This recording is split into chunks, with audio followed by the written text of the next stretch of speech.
Hey folks, it's Abby and this is my December reading wrap-up. I have my notes here, so do forgive me for looking down. I read 4,453 pages in December across 16 different books. I read 32 hours of audiobook, and my biggest book, even though it doesn't look like it, was Jailhouse Lawyer by James Patterson and Nancy Allen, which came in at 561 pages. And my oldest book was A Christmas Carol by Charles Dickens, which is published in 1843.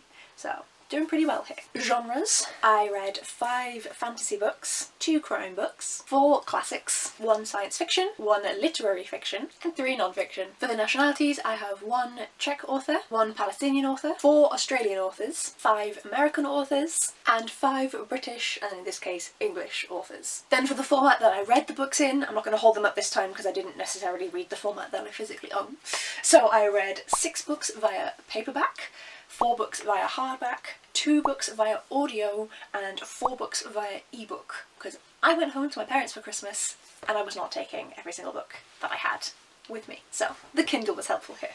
So now I have to think of an order to do these in. I guess I'll try and do it roughly chronologically, but forgive me for any mistakes. I know that the first book that I read was The Ragwitch by Garth Nix. This is not in his Sabriel series. This was actually originally published first and then was republished when Sabriel and the Mr. Monday, or whatever the series is called, were doing well. He wanted to write something like Narnia but for modern day children and ended up writing apparently a horror. I've discovered horror doesn't mean much to me, but this was a really fun book. I didn't love it, don't get me wrong, this is not my new favourite, but I think it's really fun, really enjoyable. I like the way that we follow 2 children, 1 girl who is stuck inside this evil ragwitch and 1 boy who is her younger brother trying to save her. I think it's done really well, I really enjoyed it. Tis a good book. Next up, and I did not read this edition because this is a first edition signed by Terry Pratchett himself that I don't own. It belongs to my partner, so I listened to this via audiobook. But I finally read Hogfather by Terry Pratchett, the Christmas book in the Discworld series. I'm so happy I finally read it. This is the whole reason I was reading a Discworld book each and every month, was to get to this one in December. It was so much fun. I gave it 5 stars. I wasn't expecting to, but I ran it through Compile and it's a 5-star read. This is just so much fun. It contains all of Pratchett's usual humour as well as his social commentary. Death is one of my absolute favourites. We've got the rat in here, we've got Susan. I was just having a wonderful time. This was just a lot of fun. Less fun, but still annoyingly a 5-star because I don't like the author himself as a person, but we have Darkdawn by Jay Kristoff, which is the 3rd and final book in the Nevernight trilogy, and annoyingly I fucking loved this. Mia Corvair is such a fantastic character to experience. I really enjoyed the way that this plot was laid out, the way that it actually followed through, and we had diversions. I do personally enjoy the little annotations. It's probably why I love Terry Pratchett as well. I love the little annotations that add extra into the story. It's dark, not too dark for me personally. It's just... Annoyingly, this was a 5-star read. I wish it wasn't, because he's a dick. But I love this. This whole trilogy was gifted to me by the wonderful Carrie from Caring for Books, so she will be linked in the comments. I actually think that Ragwitch may have been gifted to me by Caitlin from Letters from Kinraddy, so she will be linked below, because even if it wasn't, she gave me all of the other books written by Garth Nix that I own, so there we go. Then, oh, I'm so excited. Then I finally read The Return of the King by J.R.R. Tolkien. I have read Lord of the Rings, and as of filming, last night I watched Fellowship of the Ring, so I finally watched one of the 3 films. We didn't watch the extended edition, and that was for a reason. 1, my partner didn't think I would be willing to sit through a film that long. I'm not good with films. But 2, this means that we have an excuse to watch them again at some point, so then I have to watch it twice. So really, can you complain to me? No.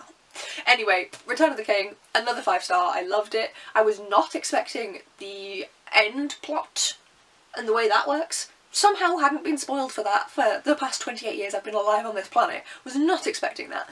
But yes, so that was just, oh, you could look at all the tabs, look at all the tabs. I had so much fun with this book. The appendices I ended up doing a combination of reading via my Kindle and also a little bit of audio, because I finished the book but didn't finish the appendices when I went home for my parents for Christmas.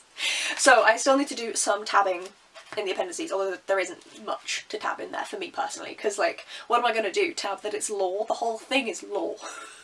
But I adored this trilogy. I'm so glad that I finally read it. It is definitely a slog, don't get me wrong, it is not a quick read, but I adored it. I read it over 3 months, I had a fantastic time, and I am now a huge Lord of the Rings fan.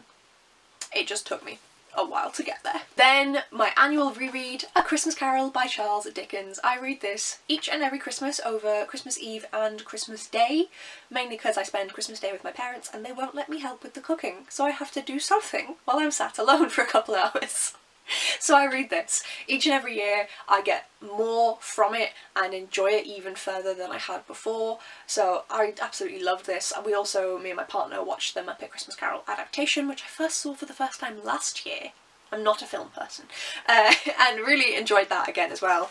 This is, in my opinion, especially now having read 4 books in total from Dickens, is my favourite of the lot. Don't get me wrong, I love A Tale of Two Cities, and Oliver Twist is great as well, but this is my favourite. This is, for me, his best work. It is wonderful, it is timeless, whilst being very set in its time. It's, if you've wanted to try Dickens, try this one, because if you've seen any of the adaptations, all of them seem to be incredibly faithful because it's so short, so you would just be reading the story that you've already watched.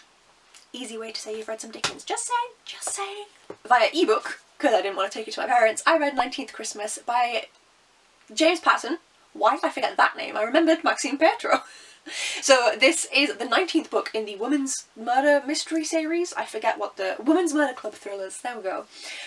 But my dad told me I could read this without reading any of the previous ones. He was correct, but I was missing some context for the relationships that have been built up. So you can read it alone, but I wouldn't necessarily recommend it unless you already for some reason own a copy, and I think that will likely be the same for any of the other books in the series. If for some reason you own one, go ahead and read it, but if you haven't picked them up yet, I would recommend starting from book 1. I saved this for Christmas because it is a Christmas book. It is, but it's not very Christmassy. You can read it any time of year. It just so happens that their home lives have Christmas in them, and it's like, okay, and like, yeah, it's not very Christmassy, but I'm glad I finally read it. It was a nice, quick read, as James Patterson always is, so glad I got that one off of my shelves. After reading 19th Christmas, I then realised that I was really close to hitting 200 books in a year, and I thought, screw it, I'm gonna get to that however I can. I was still at my parents', so all I had was my Kindle, so I read the shortest Kindle books I could find. First up, The Island by Alison Croggon. This is following Myrad later in life. She's went on a solo trip, and in this area she keeps seeing on the water this island that appears and disappears to her eyes, but everyone says that there is no island there, and it is linked to the Elithu, if you have read the series. And I loved this. I gave it 5 stars. It was so interesting to see from the author's point of view where Myrad and Cavan ended up in the future. Thank you, van driving past. And I just love this. I won't be putting it on my favourites list because that feels like cheating, because it was like 30 pages and it's from Pellinor, but I loved it. Then we'll go this side. I read These Precious Scars by Emily Suvada. This is a prequel novella to the This Mortal Coil series, which I loved. It's a fantastic sci-fi series. I didn't love this one as much as I loved The Island. I think it was interesting, it added an extra element, but I think it could have been like included in a bind-up with the first book. I didn't love it as much. Still enjoyable though, definitely enjoyable. I gave it like 3.5, 4 stars. And then for the last of these little Kindle books, this one is like 94 pages, so a bit longer than the others, and this is Touch by Adania Shibli, the same author who wrote a book that many of us have read earlier this year, which is where I first heard of her. So I definitely had to pick this one up, and I found this one really interesting. Again, it is following a Palestinian woman. We follow her from a young girl, and we see her life and how she just lives as standard in Palestine, and doesn't fully understand everything going on around her, but she also doesn't really understand normal incidents going on around her. She doesn't get along with her family. She seems to be the ugly duckling of the group, and it was really interesting to see her grow up and develop and grow into a woman who has been shaped by these experiences. Then I came back home from my parents and I had some wonderful Christmas gifts waiting for me from my wonderful friends. So I read one. I picked up The Correct Order of Biscuits by Adam Sharp, and this is essentially a book of lists. This guy is, I did not know, but I've looked him up, he's apparently known on Twitter for his lists that he tweets out, and this is a collection of them. They are occasionally interesting, occasionally stupid, usually trying to be a mix of both. This one I obviously flew through and had a fun time with, so thank you, Caitlin from Manchester Rabbit, for gifting that one to me. Then I was still looking for short books so that I could hit the 200, so I picked up Charles Dickens' The Complete Novels in One Sitting. So with the other ones of these tiny books, I had been waiting until I'd read all of the books, but one, that's going to take me forever to do with Charles Dickens because he had so many, and two, it is nice to go into these classics, especially with some vague knowledge of what the plot is. I feel I can draw more out of the classic and do more analysis like you would, you know, in English class when I have a vague knowledge of the plot already. I really enjoyed doing that with both Great Expectations and with Oliver Twist. So I read this. It's really well written, really fun. I think that these are great summaries in general from Running Press Minis. And yeah, now I know a little bit more about Dickens and about the books that I haven't yet read. So I'm excited to dive into more in the future. Then I read an arc which comes out on the 6th of March 2025, and that is This Working by Charlie Colenutt. This is set in the UK, it's a non-fiction, and basically he went and interviewed people from I don't know how many different jobs, from various different sections, so billing clerk, estate agent, gardener, stay-at-home dad, midwife, head teacher at a pupil referral unit, a floor hand, an MOT tester, a minister, a lawyer, and there's just a few pages from each, sometimes just 2, sometimes 5, discussing their jobs, how they've changed over time, what it's like to get into the industry now, just talking about their jobs in general. This, for me, as someone who's very nosy, was so fascinating. I loved reading through this and just learning a little bit more about these people, their lives, and how their jobs work. So if you're at all interested in that sort of thing and learning more about the job space in the UK, I recommend picking this one up. It was really fun for me. Then I picked up The Metamorphosis by Franz Kafka, and this was gifted to me for my birthday this year by the wonderful Olivia Suvada from Olivia's Catastrophe. I picked it up because it was short, but I actually ended up really enjoying this one. So essentially, this man is a travelling salesman, and he comes back home to his family, and he's just staying there for a few days, and he's very stressed, very tired, very overworked, because he is supporting the whole family with his salary. And then he turns into a cockroach. A giant person-sized cockroach, I think. He seems to be person-sized. I could be wrong on that, but that's the vibe I got. And it's all about his family kind of reacting to him turning into this cockroach. Inside himself, he is the same, but he slowly, mentally changes over time. And it's his family just kind of dealing with the fact that there is now a cockroach in the house that is their son/brother. And it's really interesting. It delves a lot into interpersonal relationships, how you can overwork yourself, and so not be like you're working yourself so hard for the family that you love that they don't even know you and don't really care for you because they don't know you. Yeah, there's a lot more that can be gained from this book. I really enjoyed it, and this also counts for one of my around the world books. So Franz Kafka is Czech, so that checks that off the list. I'm so sorry. Next up is another one of the tiny books, and this is William Shakespeare, The Complete Plays in One Sitting. So again, I haven't read all of the plays. Again, there's a lot of them, but they're always mentioned, you know, in pop culture, and people mention them in passing, and I don't know what they're all about. So it was very interesting to actually see what these were all about, especially with the historical ones, knowing some of the history and knowing what he's altered to make it more fun for the play was quite interesting. And then actually learning what some of the other plays, especially the comedies, are actually about when people mention them was very interesting. So I'm glad I finally read this, and now I know which Shakespeare plays I may actually wish to pick up in the future. Just 2 books left now. This one was the longest one I read this month, and that is Jailhouse Lawyer by James Patterson and Nancy Allen. This is 2 books bound up into one about female lawyers in the States. This was really well written, really engaging, but also so depressing. So depressing. Like, I'm just reading this like they're so... like, it's James Patterson. They have a happy ending. Like most James Patterson standalones do. You know, everything works out okay at the end.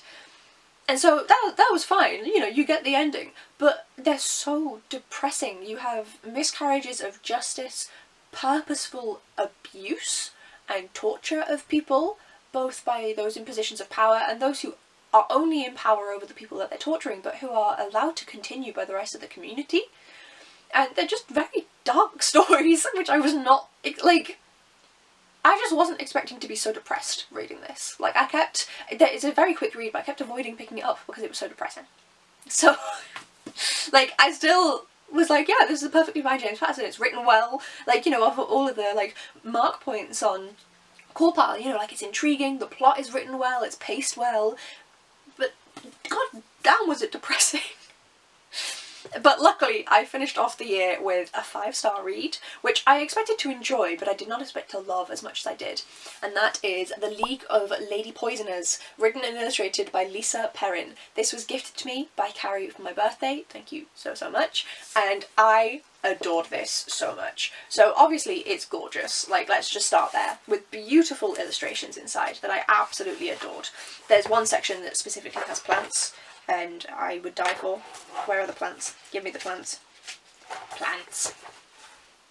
Look at that! But this is all about women who have been known for being poisoners across history. Now, some of them poisoned to get away from abusive husbands or family members, and so it's almost an understandable decision. At that time period, they're all historical, and there's nothing else a woman can do, you have no power. And so whilst you don't think it's a good idea, you understand. There's also then women who were killing just for fun, because they enjoyed it. And then there's also women who were known historically to be poisoners, but we don't really have any evidence that they were. And it's how this came about. And then also women who poisoned for love and for obsession. It's beautiful, and it's really enjoyable to read. At the start of the book, the author points out that the majority of these women are Western and white. Not all of them. She did her best to find some who were not white and who were from elsewhere in the world, but privilege even shows in these bad situations. So she's looking specifically for female poisoners, so there you go, there's women. But then, even in these negative situations where someone is known for being a serial killer, usually with these poisons that you kill more than one, even then it is much less frequent that it is reported on for a woman of colour, and a woman who doesn't live in the West, even primarily, you know, the UK and the US. Even with something so negative, it is less frequently portrayed for people who aren't white. So she says that especially she couldn't find anything for anyone who was known to be LGBTQ+. Some of these women may have been, but they never declared themselves to be, and we have no evidence of it. And so she said she tried to find these, and she could not. The only issue I had was that she said that Cleopatra was the only woman in this book who kills herself with her poison. That is not true. Literally the story before, they mention it's some women in Hungary who are in a remote village, and the police come to find kind of the main instigator of the poisoning of the village, and she kills herself with her own poison to avoid being arrested and captured. So that's the only issue I have with this book. I'm assuming the Cleopatra chapter was written first. It would have been one of the first ones that she wrote, most likely, because it's so well known. And then this one about the Hungarian woman, which is a lot less known, was then done later. So I think that's what that was. So basically, your copy editor missed something. Annoying. But other than that, I was just genuinely having such a lovely time just sat here reading this. I wasn't even rushing it because I had plenty of time that day. This book is 200 pages. I read about 100 pages an hour, so I wasn't rushing it. I was just enjoying it, and it was a fantastic book to end the year on. I adore this so much. These are the books that I read in December. So obviously some were quite short, oh gosh, but I do think I still managed to read a fair amount outside of my rushing for the end. And I read some really good books. So I had a fantastic reading year. At some point I will do the stats for my 2024 reading. I always struggle to do it, there's so much to do, and I am not good with numbers, I have dyscalculia. So it's time. But I read 200 books this year. I finished off my month with some really fun, really well written reads, my year with really fun, really well written reads, and I am really excited to dive into more of my shelves in 2025. Fucking hell, and see what wonders await me. Please let me know the last book that you read in 2024, and what did you rate it? I was very lucky. I was expecting, you know, 3.5, 4, 4.5. I was expecting to enjoy this, but I did not expect it to be a 5-star read that I adore. So let me know, how well did your final read of 2024 go? Thank you so much for watching, folks. If you'd like to see my 2025 reading, then please do hit the subscribe button, and I'll see you hopefully in the next video. Bye!